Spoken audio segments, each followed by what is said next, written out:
ఇప్పుడు కేంద్రంలో మంత్రులు అనగానే మనకు కనబడుతున్నోళ్ళలో ఒక అశ్విని వైష్ణవ్ కనబడుతున్నారు. ఒక నిర్మలా సీతారామన్ కనబడుతోంది. లేకపోతే ఒక రాజ్‌నాథ్ సింగ్ కనబడుతుంటారు. ఒక పీయూష్ గోయల్ కనబడుతుంటారు. ఇట్లాగా పేర్లు కనబడతాయి. అంటే ఫెమిలియర్ ఫేసెస్, ఫెమిలియర్ పేర్లు.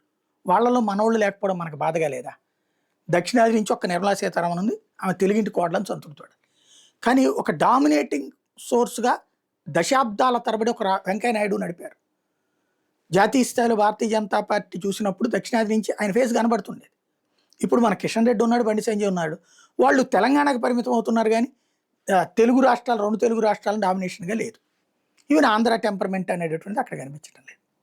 ఇప్పుడు దక్షిణాది అంతా తెలిసి ఒక స్ట్రాంగ్ లీడర్ వెంకయ్య నాయుడు లాంటి స్ట్రాంగ్ లీడర్, వాక్చాతుర్యం ఉండి సబ్జెక్ట్ ఉన్నటువంటి వాడు రామ్మాధవ్.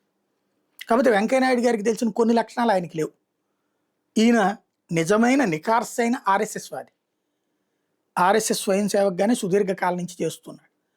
ఆర్ఎస్ఎస్ ఎక్కడ చెప్తే అక్కడికి వెళ్ళొస్తుంటాడు. ప్లస్ ఈశాన్య రాష్ట్రాల దగ్గర నుంచి కాశ్మీర్ దాకా ప్రతి అంశం మీద సమగ్రమైనటువంటి అవగాహన ఉన్నటువంటి వాడు.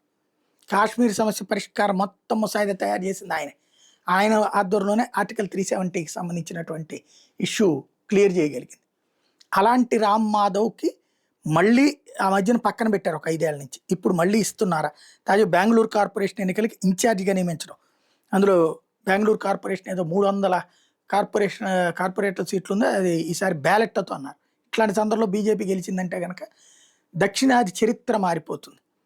ఆ కాన్సెప్ట్ మీదకి సీరియస్గా కాన్సన్ట్రేట్ చేసి అక్కడ ఆయన సక్సెస్ అయితే ఆయనకి తెలుగు రాష్ట్రాలతో పాటు జాతీయ స్థాయిలో తగిన గుర్తింపు ఇచ్చి కూర్చోబెడితే ఆయన చేతికి దక్షిణాది రాష్ట్రాలు అప్పు చెప్తే అద్భుతమైన మార్పు ఉంటుంది భారతీయ జనతా పార్టీలో.